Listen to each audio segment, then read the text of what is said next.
Hey everybody, welcome back to the couch for episode 45, week 45 of the Hey Everybody podcast. How the heck are you doing?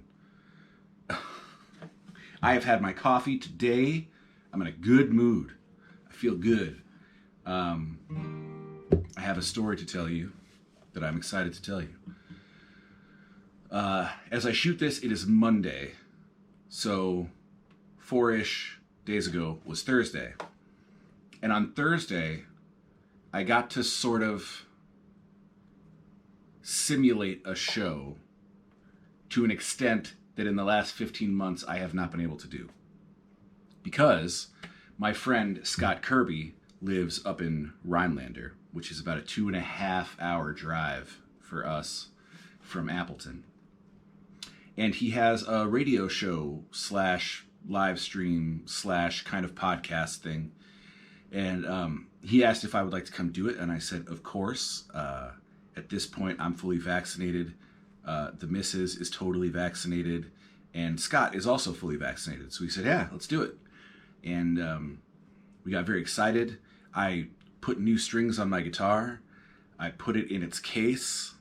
I washed my hair, and I loaded the guitar and Tori and Ollie into the car, and we did our 2.5 hours up to Rhinelander, which is a beautiful drive.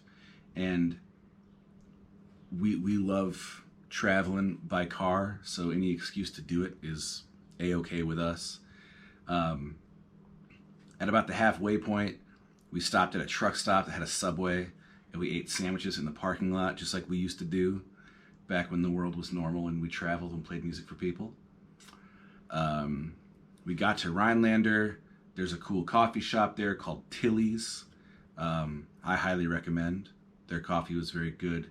And from the brief conversation and some of the signage, you could tell they're very forward-thinking, liberal, accepting folks, which I liked quite a bit. So we put on our masks, we went to Tilly's, and got some coffee, met Scott at his place. He's got this beautiful kind of barn studio, and we did 90 minutes of music and stories and conversation, and it felt great. And I'm hoping to be back there sometime this year for an actual show in that actual place, because it ended up working out very similarly to how my house shows always go. They very quickly sort of stop being a show and start being a back and forth. People ask questions. I tell stories very similar to what I do here on the podcast, and it's great. I'm distracted because we have something out on the curb and someone's looking to pick it up. And I'm wondering if he might need a hand with it. Hang on one sec.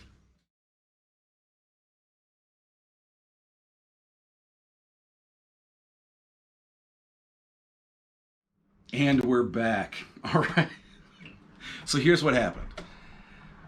Many years ago, someone gifted me a very nice but very bulky organ.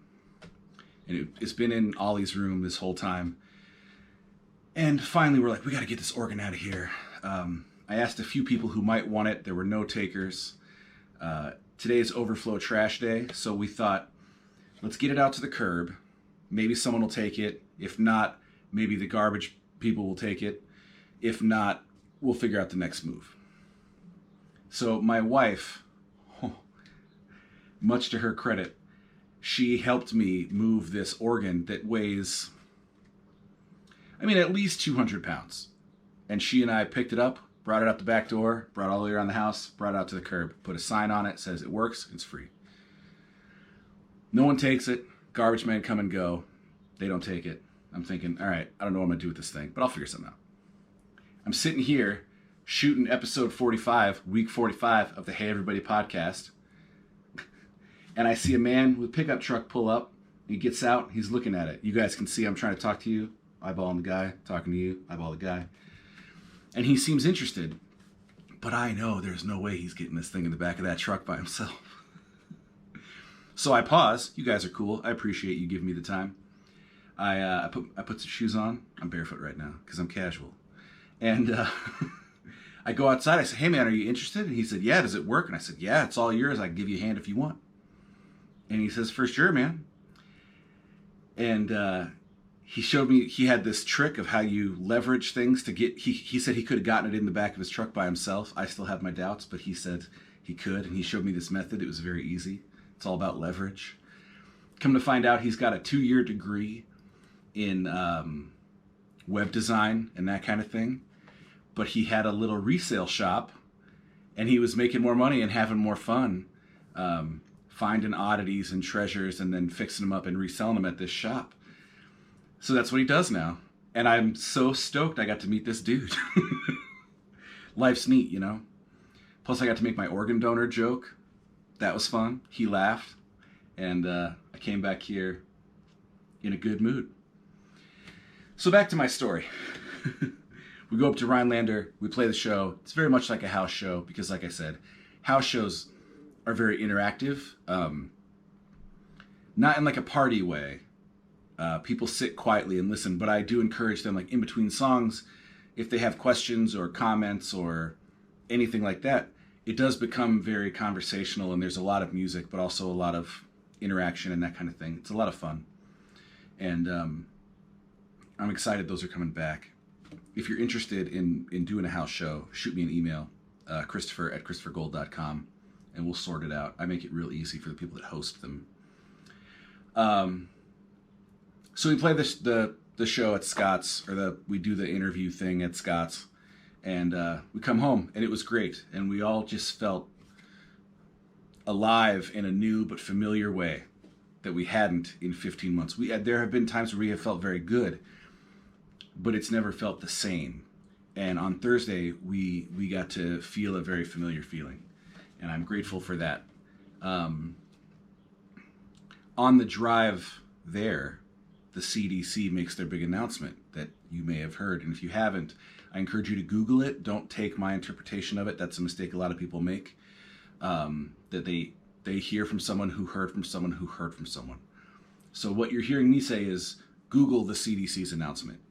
But essentially what they said, and I've seen the video of the woman saying it, is fully vaccinated people can get together in large or small groups, indoors or outdoors, without masks or distancing, which essentially means if you are fully vaccinated, it is on. Let's have a show. Let's put on a show. Let's do a house show. Let's go on a road trip. Let's hang. Let's do some fun stuff. There's obvious exceptions, hospitals, schools. I personally have always been respectful of people's private businesses. If you put up a sign that says wear a mask, I'm putting a mask on. My opinion is if you got a beef with that, you don't get to come into this place. We stopped at a gas station on the way home that had like 4 signs up that said masks are required, and nobody in there had a mask on. Just come and go as they please. And what's funny to me is that there's, on the Venn diagram, it's just a circle because it overlaps completely of people that wave this flag of like, let the free market decide and let businesses do what they will and let people run their business the way they want to run their business. But then if that person says, put a mask on before you come into my gas station, you pitch a fit because you don't really believe what you say you believe. And this goes back to something we talked about last week about being, and the problem with a lot of political ideologies and many others, including religions and philosophies, is that we apply them selectively, which means they're crap. No one's perfect, but to pick and choose if or when you will apply what you claim to be like the backbone of your existence and your belief and your thesis and that kind of thing, it's worthless. It's less than worthless. But that's for another day. So we get home, we have a lovely weekend, just the tops.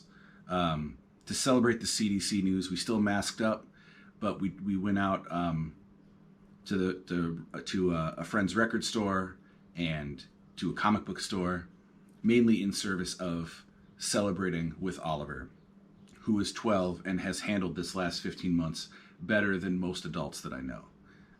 He's been a real champ, and we told him that we were proud of him and we wanted to do something now that it seems like it's really safe to do so. So we took him out, we had some fun. Sunday night, news comes in. I caught it via Forbes, which you think would be reputable, but I'm learning that no one's reputable. I read this article on Forbes.com that says the New York Yankees have an outbreak. There's 8 now, as of this morning, 9 members of the Yankees organization. It's largely coaches and trainers and that kind of thing that are fully vaccinated and they have COVID and no one knows what's going on. And then the article in Forbes goes into this wildly editorial kind of opinion piece that what this really means is that the CDC announced it too soon and they probably only did it in a bid to encourage people to get vaccinated, and they're putting out bad information, they're putting people at risk, and they're going to investigate this outbreak, and we'll see what happens.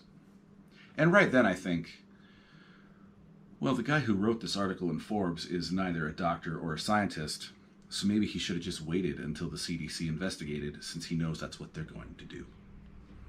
But nevertheless, I've read this article, my head starts going, I'm talking to Tori, say, the uncertainty. You hear one thing, and then it's another thing, and then it's a different thing, and then it's another thing.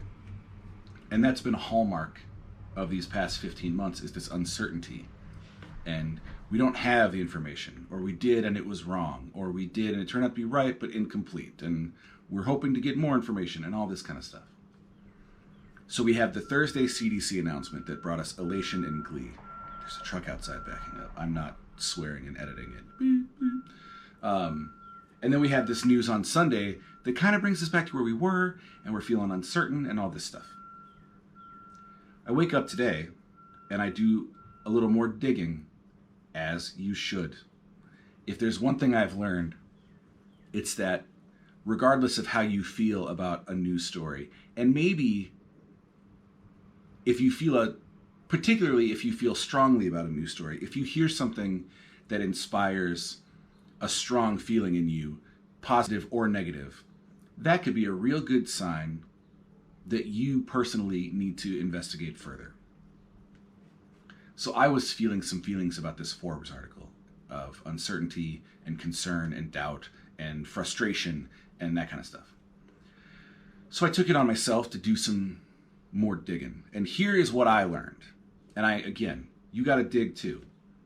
What I learned is every member of the Yankees organization that has since tested positive, at the time I read this article, there were 8. All 8 of them got the Johnson & Johnson vaccine, which is 73% effective, I believe, compared to Moderna and Pfizer at 95% effective. So right there, that seems newsworthy. Forbes. 2 of the then 8 people, 7 of them, 7 out of 8, did not have a single symptom. They just found out they have COVID because they happen to get tested very regularly because they're professional athletes. And the 1 out of 7 who did have symptoms, they were, quote, mild and alleviated quickly, which is the promise I was given by the vaccine makers, that on the off chance that you do get it, you probably won't get sick. And on the off chance that you do get sick, it will be very mild. And you almost certainly will not get someone else really sick or go to the hospital or whatever. So now I feel relief and I feel happy again. I'm angry at Forbes. I'm angry at a system in place that puts out information with intention. We're going to put out this information and we're not going to admit it, but it's because we want to scare you, or because we want to make you feel concerned, or because we want you to come back to Forbes.com every 45 minutes to see if we've updated this article with more information for you. That's not what information's for. That's not what truth is for.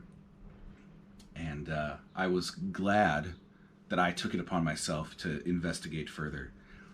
And it occurred to me, because I also had a conversation with my son yesterday where something happened. He had an understandable reaction, though not an ideal one. And afterwards, I said, so why did you react that way? And he kind of bristled. He said, I was upset. I was scared. And I said, I understand that, and that's okay. There's nothing wrong with how you reacted, but you can admit it didn't help anything the way you reacted. And he goes, yeah. And I said, so okay, now that we're out of the emotion of it, let's look back at why we felt that way on the off chance that there wasn't a very good reason to feel that way, in the hopes that next time we're in a similar situation, we'll know not to feel that way. And that's how it went. He explained that he couldn't really come up with a reason to be angry and scared in this situation. He just felt that way. And I said, okay, well, now next time you feel that way, you'll have this memory in your head. And you'll be able to tell yourself there's no reason to feel this way. And maybe it will at least take some of the sting out of it. And then I have this experience with Forbes and my own further investigation. And I realized how applicable that is to my thought process.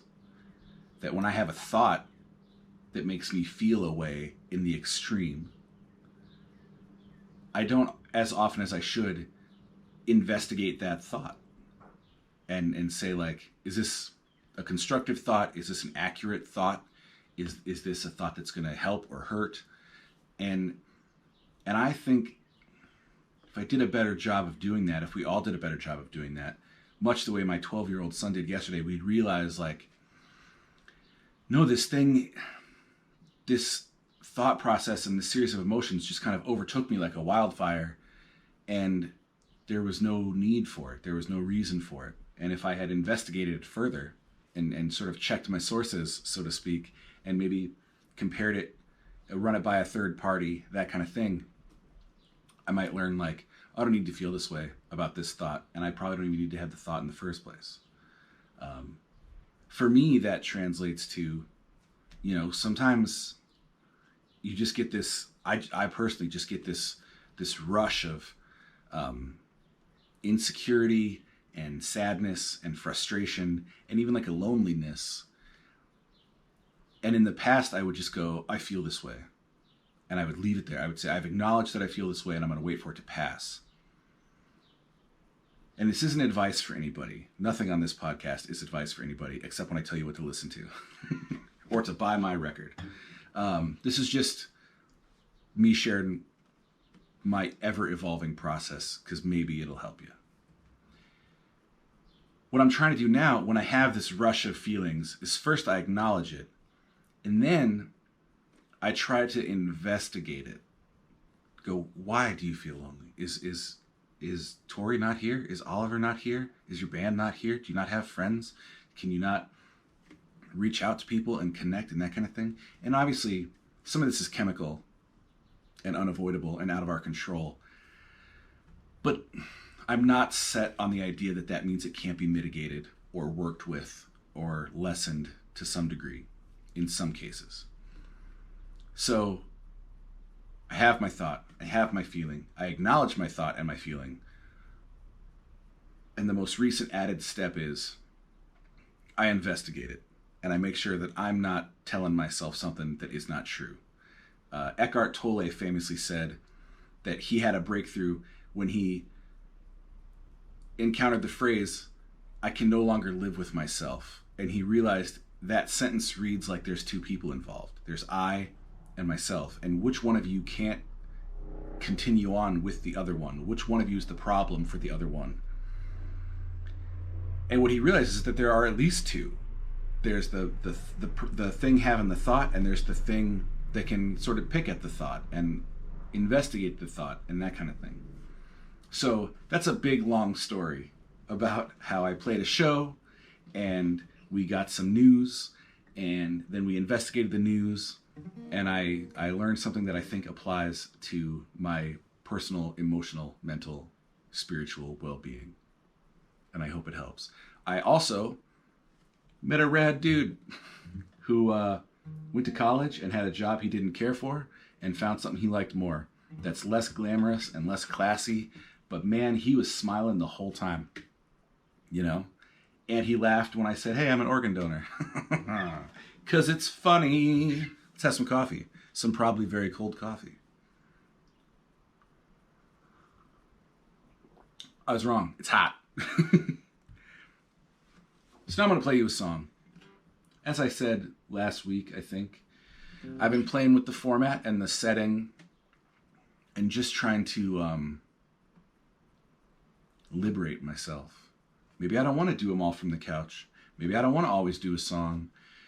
Maybe I want some of them to be shorter. Maybe I want some of them to be longer, you know? Maybe once in a while it'll be a lot more musical. Maybe sometimes it won't be musical, you know? I trust you guys to come along for the ride, and I thank you sincerely for the support. Some more people kind of chipped in to keep the podcast going, and that really helps. And it helps as shows come back to feel like I have the freedom to be a little more picky about what I'm taking, because I want my shows to matter to the people at them, and I want them to feel good. And I want to connect with people at shows the way I do on the podcast and that kind of thing. And that means I can't take every single show that comes along. There are some fun ones, though. Head to ChristopherGold.com. There are dates posted. And I would love to come play at your house. So shoot me an email. And thank you for supporting the podcast. In the meanwhile, this song is called Further South.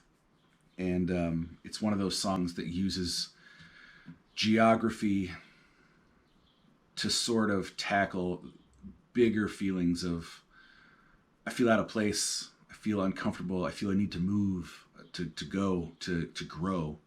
And sometimes it's easier to talk about trying to get from one state of mind to another state of mind by just taking mind out of it and go like, I gotta get from Wisconsin to Colorado.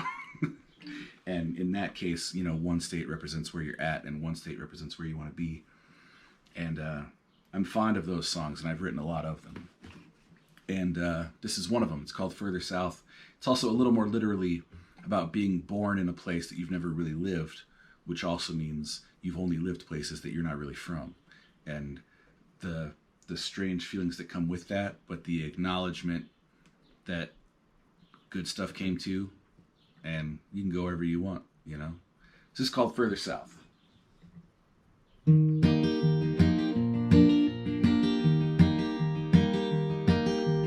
Never been further south than where I'm from. Never found me a taste for the flag or the gun. I still miss that love I lost back home when I was young. Never been further south than where I'm from.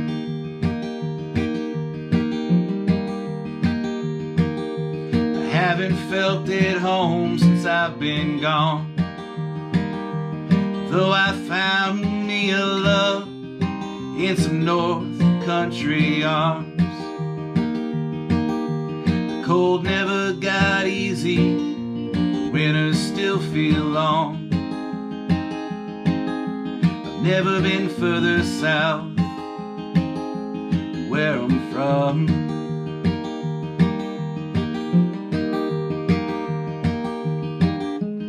Like geography test seams in the fabric of the image of a land that's in my dreams. 1,000 miles crash like waves. They drag me from the shores of that familiar place. I'm cursed with recollection, the weight of introspection. Bound by circumstance, and I feel the pull. Home is just a wish I tell myself could still come true.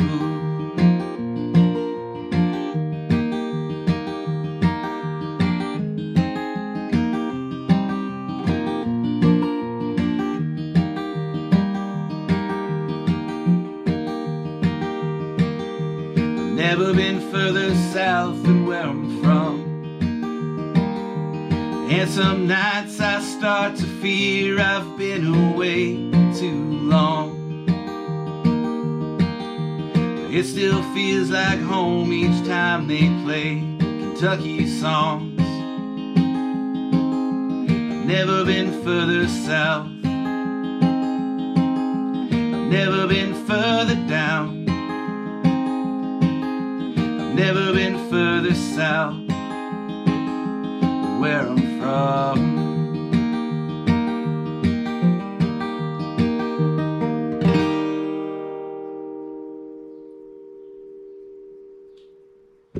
All right. That song did not win NPR's Tiny Desk contest. Failures get funny after a while, don't they? Because they don't feel like failures anymore. Let's talk about that someday. Recommendations, get you out of here. This one's called Bitter Drink, Bitter Moon by Murder by Death. I love this band. We had the good fortune to play with them at a legendary venue in Iowa called Codfish Hollow. And it was a phenomenal day. It was a highlight for me and for the band. And we've all been fans for a good long time. We got to meet them. They're very nice people. We've become somewhat friendly.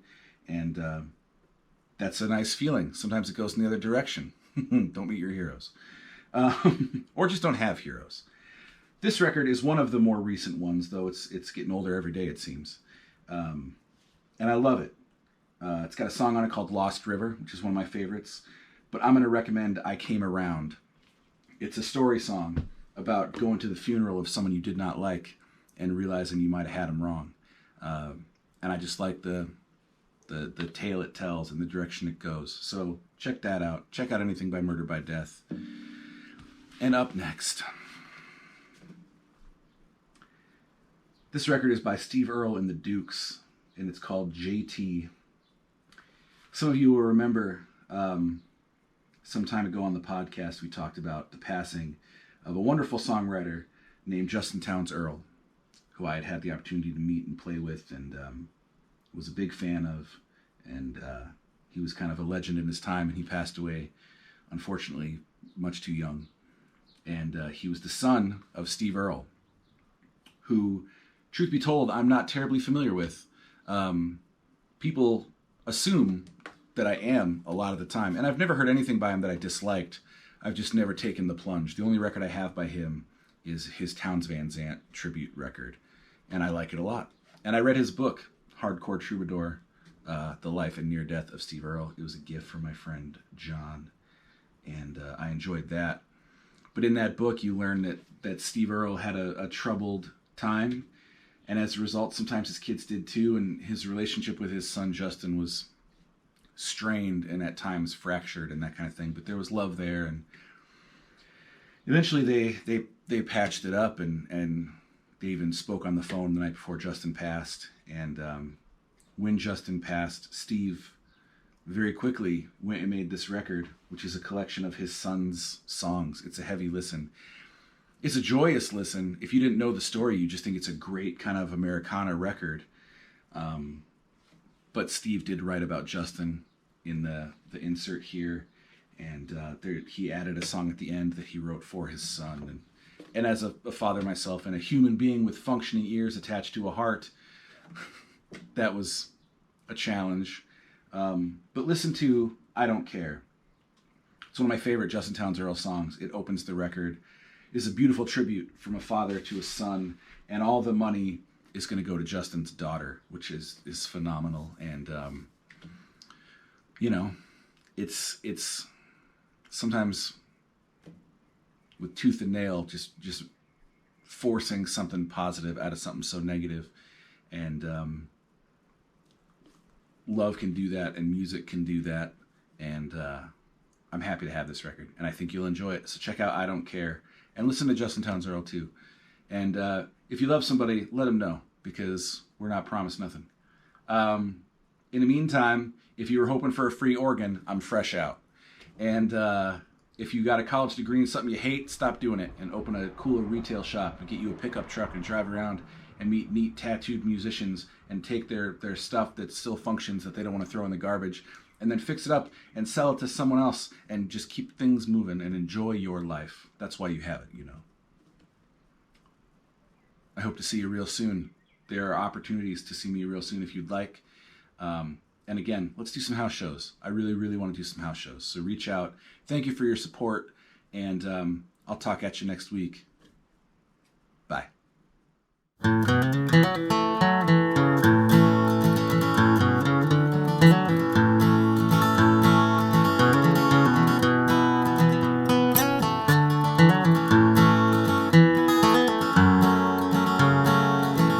Bye.